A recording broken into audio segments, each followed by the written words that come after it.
What's up, everybody? Kyle here at Let's Talk Wax with my updated Juggernaut prospect rankings for the month of May. We're going to take a deep dive into our top 10, but before we do that, I'm going to let you take a look at how this ranking system actually works and how I create the scores for each prospect. Now, the Juggernaut ranking system is cumulative, so it does take in, I do update it throughout the course of the year, and the scores do change throughout the course of the year. It's a little different from my hot sheet, which is a very popular series on my channel that only covers the past 15 days. My Juggernaut rankings are cumulative, like I said, throughout the entire year, and they will continue to change throughout the year. I do have my finalized 2023 Juggernaut rankings over on my Patreon page, and you can also find my current rankings over there as well. Now, I have about 1,000 prospects on the list right now with this update, and they are all ranked. I have them sorted by rank and also by player. So if you guys are collecting certain players, you'll be able to find them easily in the player sorted data. But breaking down the Juggernaut ranking system, it's very objective, but the Juggernaut is based on some of my favorite stats for evaluating players. Weighted on base average, stolen bases per plate appearance, K percentage, swing strike percentage, WRC plus, and age level. I apply different weights for each stat, and I come up with this score you can see over here in the yellow bar. Here's a little preview of our top 20 and a sneak peek at the top 10 that we're going to jump into just here in a minute. If you guys want to find these Juggernaut rankings, like I said, you can find them on my Patreon page. There's a link to that in the video description. But let's jump into our Let's Talk Wax ranking quick, and then we'll get to our top 10. The Let's Talk Wax ranking system is my personal opinion, and it does include a lot of variables. It's based on a player's ceiling. So elite would be an MLB MVP ceiling, a 1 would be MLB Superstar ceiling, 2 is MLB Organizational Star, 3 is above average MLB Regular, 4 is an MLB Regular, 5 is a below average Regular, 6 is an MLB bench and platoon role, and 7 is an upper level minor leaguer. You're not going to find a lot of 5s, 6s, and 7s on this Juggernaut ranking system, but it is good to know that this is the ceiling. It's not really necessarily a guarantee of where they'll end up. It is probably best case scenario for each prospect. That's going to be their ceiling. So it's probably going to be a little lower than what I think based on the outcome, but the ceiling is definitely where they could project to be. We're going to jump into our top 10. We've had a lot of repeats and a few new guys on our top 10. We're going to start with Moises Ballesteros, who was at number 3 on our last ranking update back in April. He is now at number 10, Chicago Cubs catcher and first baseman. Defensively, he doesn't have a very high ceiling. He could be more of a first baseman than a catcher. He's 20.5 playing in Double-A, so he gets a lot of points for that age level combo right there. Over 128 plate appearances. He's hitting .279 with a 190 ISO. He's got very good K numbers, and those do boost boost rank as well. He's got a sub 2 K to walk ratio and a 12.5 K percentage. I think that's the second lowest on this list. So really good K numbers. He's got 5 home runs, and I think he could run into a little more power as he develops physically. He's got kind of he doesn't really have a very athletic build right now. If he can put some better weight on and grow into some strength, and as he kind of adjusts to Double-A pitching, I think the power will increase a little bit. He's a .275 career hitter with a 169 ISO, and you can see the career K percentage at 15.7 is really good. He's not a top 100 prospect. He's probably one of the bigger sleepers in the prospecting community right now, but like I said, he's got a very low defensive ceiling, and the Juggernaut ranking system does not take defense into account. So he's number 2 on my Let's Talk Wax rank, a $20 auto out of 2023 Bowman. At number 9, we've got Jackson Holliday, who dropped 3 spots from last month. Baltimore Orioles infielder, 20.4, playing in AAA now after a kind of a slow start to his MLB debut. He's hitting .266 with a 178 ISO. 20.4-year-old with these K numbers is very impressive. He's got an immaculate approach at the plate. He takes more walks than he strikes out. He's got a sub 20 K percentage, hits for average, hits for power. He has speed. He's got huge defensive upside. I'm really not very worried about Jackson Holliday. I think he's going to end up being fine. He just got to kind of hit stride once he gets called back up. He is number 1 in MLB.com's top 100. He is an elite rankee. There's only one more elite rankee on this list for me. Jackson Holliday is one of them. His cards are right around $400 right now out of 2022 Bowman draft. At number 8, we've got Agustin Ramirez, who jumped several spots from 15 on the last rank. New York Yankees catcher slash first baseman.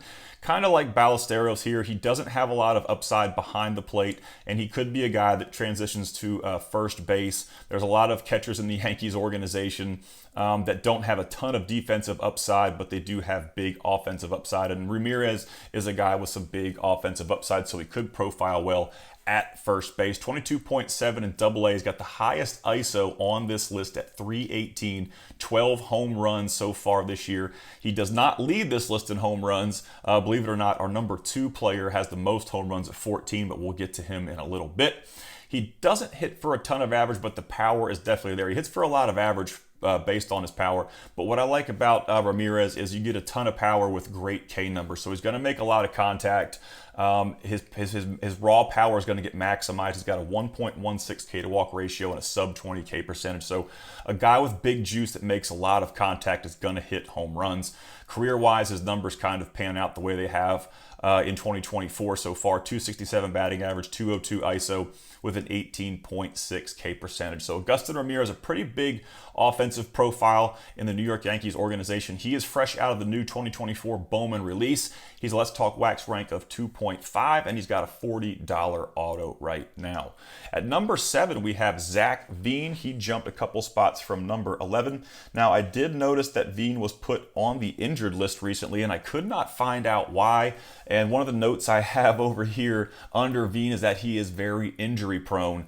It's something that's kind of plagued him throughout his career. He missed a ton of time in 2023 with the wrist injury, and he's been struggling over the last few years in the minor leagues, but he's having a pretty good comeback season, and that could be perhaps because he's finally healthy and playing at 100%. But like I said, he's back on the 7-day injured list according to Baseball Reference, but I'm unable to find out what that injury is. So if any of you guys know, as this content ages, more news may come out, so be sure to put that in the comments if it does come out, or any of you guys can find out what he's on the injured list for right now. 22.4 playing in Double A. Now, a big surprise here, he's actually getting more reps in left field than he is in center field, which is kind of a shocker because he was a guy that was kind of pegged out of the 2020 draft to be an elite center field guy with some really high defensive upside, but he's playing most of his time on the field in left.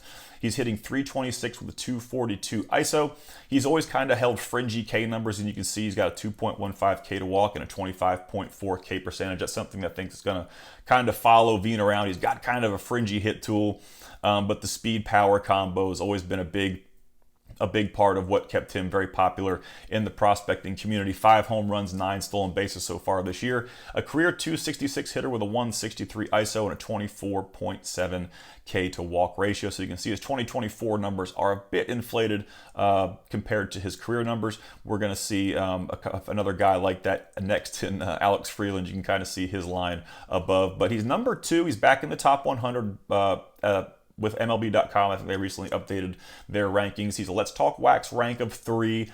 And that's because of his, like I said, he's very injury prone and he's struggled over the last few years in the minor league. So I'm not going to get super excited until he can put together a full, healthy, productive season in the minor leagues, kind of like he did back when he was first drafted in the 2021 area. $50 auto right now. I think this is probably one of the cheapest he's been with $50, and his cards are kind of hard to find because they're all the way back in 2020 Bowman draft. At number 6, we've got Alex Freeland, and Alex Freeland is a guy that last year, at the beginning of the year, he had a pretty hot start, and I was thinking, man, I want to do a sleeper video on Alex Freeland, but he kind of struggled after a hot start in the minor leagues last year, and he's having another hot start early to start the year off in 2024. He's 22.7. He's probably going to be an infield utility guy. He doesn't really have a defensive home, but he can play anywhere. So we've got kind of an infield utility look, especially the Dodgers organization. It's so hard to crack the major leagues. He's played between high A and Double A. So far in 2024, 167 plate appearances, hitting .331 with a .242 ISO. He's got a sub 1 K to walk ratio, the best on this list. He's taken more walks than strikeouts so far in 2024, and he's got a 13.1 K percentage. So those are really, really impressive K numbers. But like I said, he is a bit older. He's one of the older guys on this list next to Augusto Ramirez at 22.7.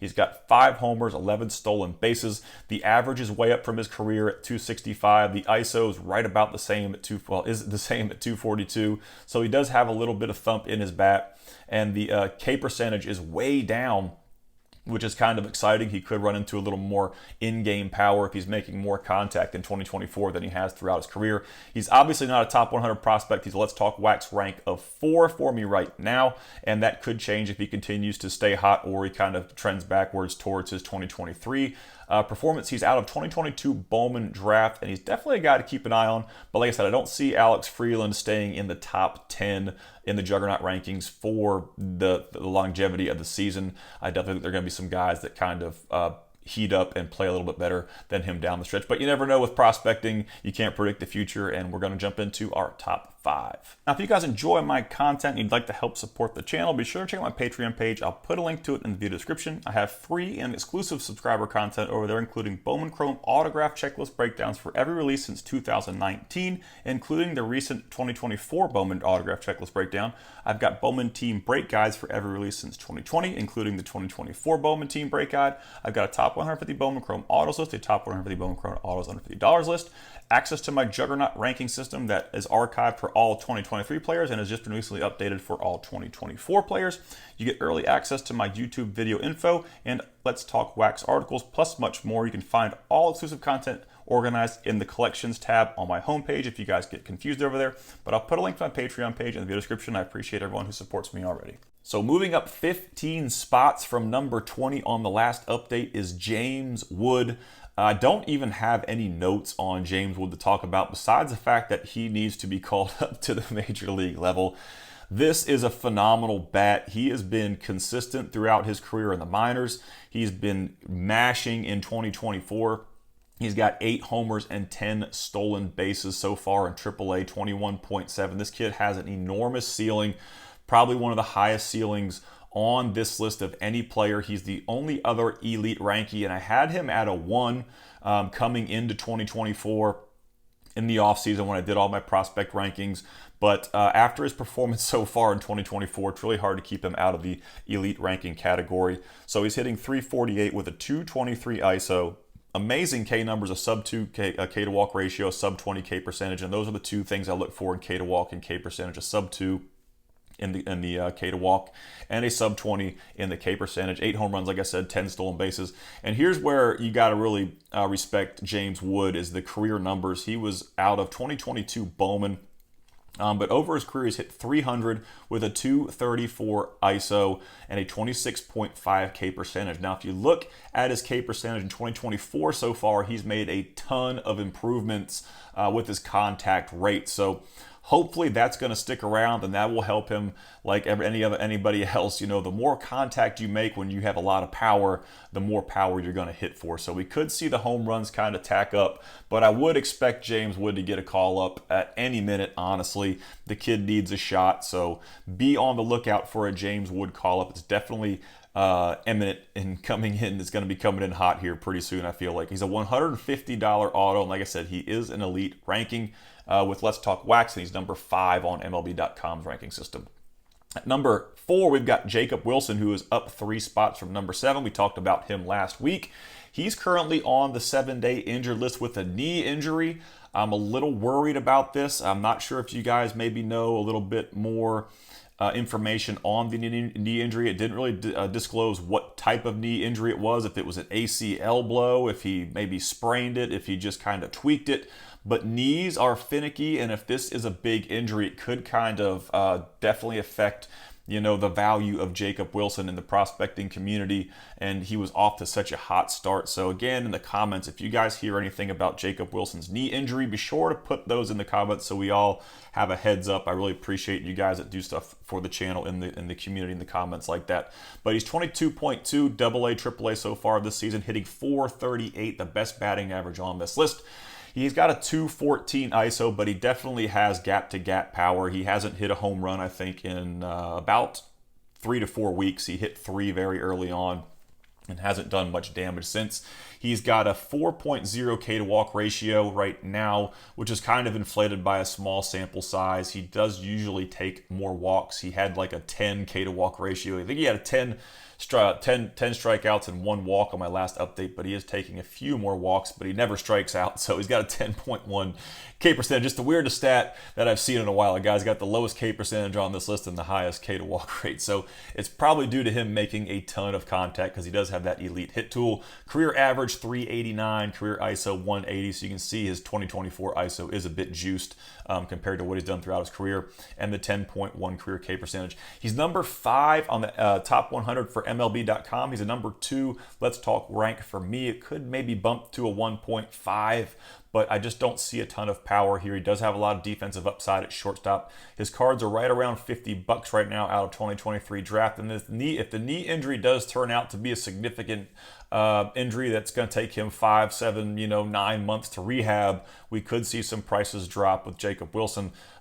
Usually when prospects get injured, their card prices do drop a little bit, so definitely something to keep an eye out. And like I said, let me know in the comments if you guys find anything out about the Wilson knee injury. At number 3, Emmanuel Rodriguez dropped 2 spots. He's still doing pretty well. I think the K percentage is kind of is slowing him down a little bit. He's taken a ton of walks. His weighted on-base average is aided by several walks, so he's definitely increasing his approach, but there is still some swing and miss with Emmanuel Rodriguez. He's got a very high speed power ceiling. You can see he's got 6 home runs and 9 stolen bases already, a 299 ISO, and a 1.07 K to walk ratio. A very athletic dude. He's got a speed power look, fringy hit tool. He didn't hit for a ton of average last year, but he did hit for some ISO. He's got some high upside in center field, but the K rate is definitely the thing to watch here. He's got the highest K percentage in 2024 on this list, and he's also got a 29.7 career K percentage, but there's big juice here. 260 career ISO, the highest on this list. So he is a high-risk prospect in my opinion, just due to the K numbers, but there's a lot of speed, power, and athleticism here with Emmanuel Rodriguez, and he's currently at number 3. At number 2, we've got Davison De Los Santos, who refuses to stop hitting. This guy's 20.9 between AA and AAA. He's got 14 home runs already and 166 plate appearances. He's on pace to hit like 50 home runs. And we all knew that De Los Santos had some thump, but I don't think anybody predicted him that he would be hitting 14 home runs going into 2024 and under 200 plate appearances after 2023. He's improved his K to walk rate a little bit, K to walk ratio a little bit so far in 2024. He was a guy that did not walk much. I think his K to walk ratio sat in like the 4 to 5s last year in 2023.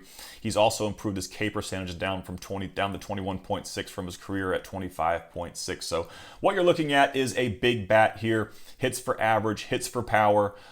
He is going to be transitioning towards first base. He hasn't played any games at third base in 2024 so far, so that's definitely something to consider with De Los Santos. Is he's going to have to swing it pretty well to stand over there at first base and not have much defensive upside. But he's a Let's Talk Wax rank of 1.5. His cards are all the way up to $60. I think that's an all-time high for his autos out of 2023 Bowman Chrome. At number 1, we've got one of my favorite prospects in minor league baseball. I love Carson Williams. He was kind of K-prone and still is a little bit K-prone, but there's so much power. He's got the average speed, power combo with high defensive upside at shortstop. There's a lot of significant tools here with Carson Williams, and you can see in AA this year at 20.9, he's holding a 25% K rate, which is down 5% from his 30.7 K rate throughout his career. So he's putting up some of the best K numbers in his career so far at 20.9, playing in AA, hitting 343 on the season with a 284 ISO, 7 tanks, 11 stolen bases. He's tied with Alex Freeland for the most on that list. and huge defensive upside. He's number 16 in MLB.com's top 100. He's Let's Talk Wax rank of 1. If he had a little better K numbers, if he can get his K to walk ratio below 2, and he can pull out a sub 20 K percentage, maybe through like July and August, he could jump into the elite ranking holding these numbers. But like I said, I am weary of guys that do swing and miss or have some swing and miss tendency. And Carson Williams has shown that throughout his career, but it looks to be improving. So that's a huge thing for him. His cards are right around $65 right now. He's out of 2021 Bowman draft. And I do think there are some quality control issues with Carson Williams. I talked about him carrying his cards around in a duffel bag before he signed them. But he's one of my favorite prospects in baseball. Definitely keep an eye on him, especially if those K numbers go down. It could increase his power numbers as well. As I mentioned before, if you guys want to find my complete Juggernaut rankings sorted by player and by rank, you can find it over on my Patreon page. I'll put a link to that in the video description. I want to give a huge shout out to all my level 3 patrons. You guys rock. If you guys enjoy this video, don't forget to subscribe, and I should be coming out with a new hot sheet at the end of next week. Y'all have a great day.